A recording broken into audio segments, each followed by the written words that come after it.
Is it time to question Ten Hag? At the weekend, Tottenham demolished them at the Tottenham Hotspur Stadium, and it's not really working out for him. Wolves completely outplayed them. They were lucky to get that 1-0. Thanks, PGMOL. But what have we got to say about it? What do you think? Let us know in the comments. This is the Premier League Show. My name's Sam Davis. My name's Tom Jordan. It was an interesting weekend of Premier League action. It all kicked off on the Friday, of course, with Forest getting the win over Sheffield United. Our beloved AFC Bournemouth went down at Liverpool, not without a fight, and there were some interesting scorelines there. On the Sunday, a thriller at Villa. We may touch on that. And then, of course, last night, Arsenal did the deed against Crystal Palace. We always knew they would.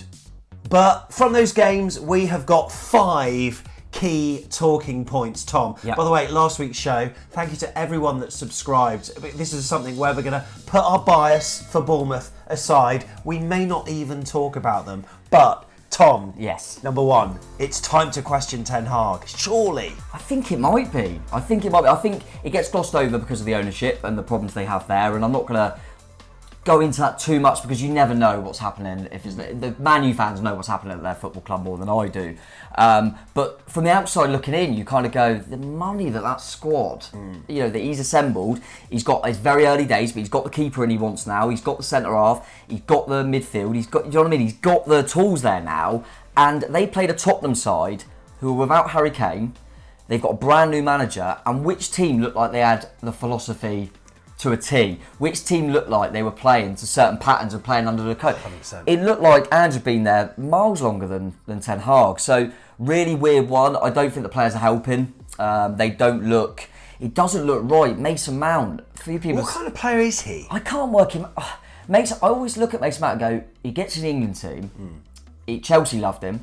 He's now got a massive move to Man United. So he must be bloody good, right? Yeah, you think that. But I don't see him as scoring loads of goals. I don't see him as that, quick and he's going to beat loads of men. I don't see him as making loads of I don't really know what he does, and they almost look a little bit disjointed because Bruno Fernandes, you know what he's going to give you. He's going to get forward. He's going to try and create bits. Mount's trying to do a similar thing, which is leaving an ageing Casemiro just on his own. And with the way that Tottenham and Wolves weirdly played in that first week, and then Tottenham this week, it meant that Casemiro he was trying to do so much work, and he can't keep up.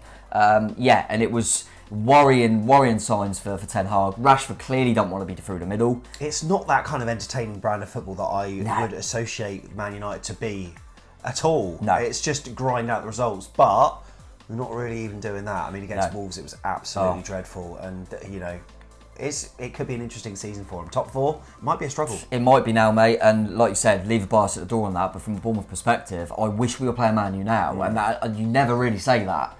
But they're not in a good place, and they did it against Wolves, but they need to kind of pull out a few before they get themselves sorted. They might dip back into the window, I feel, a little bit, press that panic button a little bit, because they haven't started very well, performance-wise, and then the result as well against Tottenham. As a supporter of South Coast Football Club, it pains me to say this, but I am jealous of Brighton. Not the beach. Not the beach. The Seagulls march on. Good pun, Tom. You did that. Why march? Solly March come on and got a couple of goals, so I thought that makes sense. Incredible, mate. I mean, they started really well against their first match against Luton, wasn't it? Yeah. They put 4 goals past them. 4 goals at the weekend as well against a team that showed Manchester United up. Yeah. But then, based on our last point, who knows? It's early days in the Premier League, but Brighton have started the season how they finished it last season. What a club. How do they do it? I honestly don't know how they do it. I mean, Matoma just looks different class. I think Estepinian behind him, who played at left back, who got a goal and an assist. He's already one of the best left backs in the league. Like, how have these found these players? And the fact that De Zerbi's just come in, it's just been so seamless for them.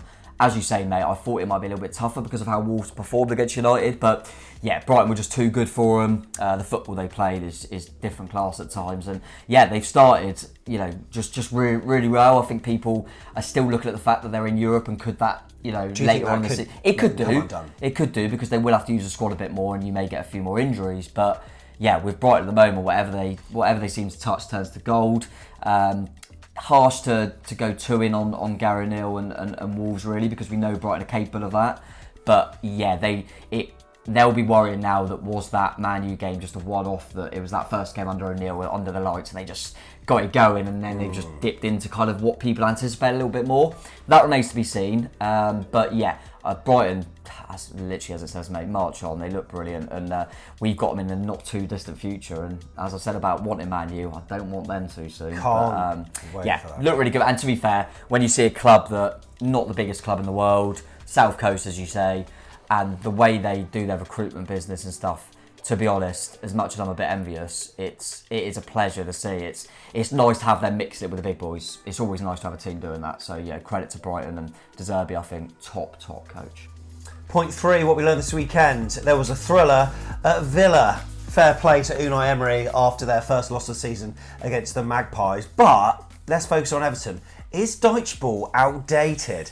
I am really concerned, albeit not concerned because I'm a Bournemouth fan, but if I was an Everton fan, I would say there should be some huge concern this season. There's a few clubs that fall into that bracket. They are definitely one of them. But you've always got this theory, haven't you, that yes, they'll play poorly throughout the season, but when it comes to the last game, they'll probably do what they need to do. Yes, they did it against ourselves. I had a little quick look, and they go to the Emirates on the last day, which is not an easy one. They'll go to nick a point, mate, and stay up. That's how it feels with Everton, no. But equally, you could spin that and say that it felt like, not as much as Everton, but it felt like Southampton were never going to go down. Yeah. And eventually it catches up with you. A few people said that about Wolves as well, haven't they? But yeah, Everton, something not right there. And I think as much as on paper you kind of look at them and go, oh, they've got some decent players.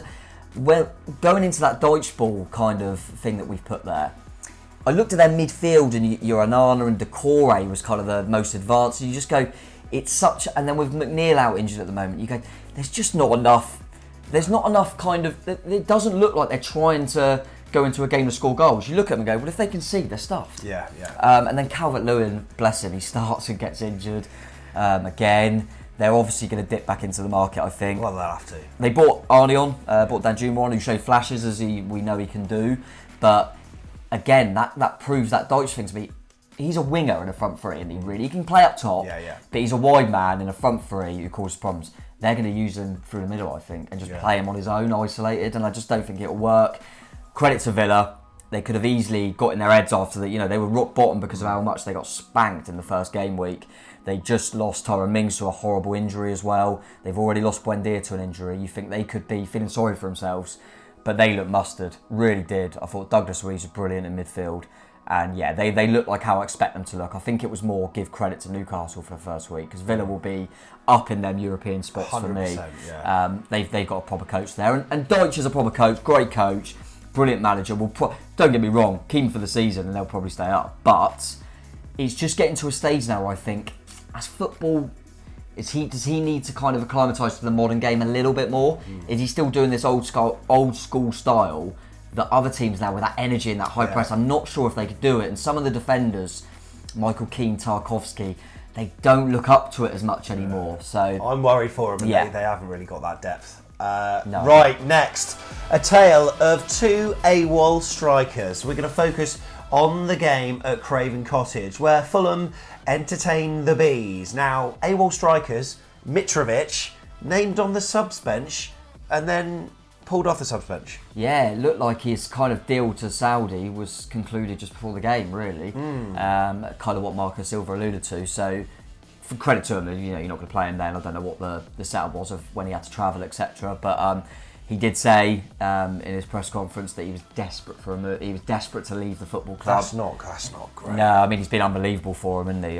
Why do players have to do that? He clearly wanted to go, but and I think obviously the cash that come with it. But yeah, I think, as you said, mate, and then Brentford, as we all know, Ivan Toney-less, and the opening two games. I mean, I think they played really well against Tottenham. Yeah, they did. They were unlucky not to get something more from that, actually. Yes, they missed some sitters as well. When I remember that chance for time, should have got something more than a point, really. But he's gone in, Brian Mbeumo. They haven't really tried to replace Tony. They just put Mbeumo, kind of giving him more of a responsibility to score goals. He's got a brace. They're not a one-man team, are they? Not at all. And you always look at him and think, "God, without Tony, they're going to." But they are a well-oiled machine, really. And I think Thomas Frank's a good coach. Yeah. Not the most likeable. I've said that before. But yeah, but he gets them going, and I think they've got some.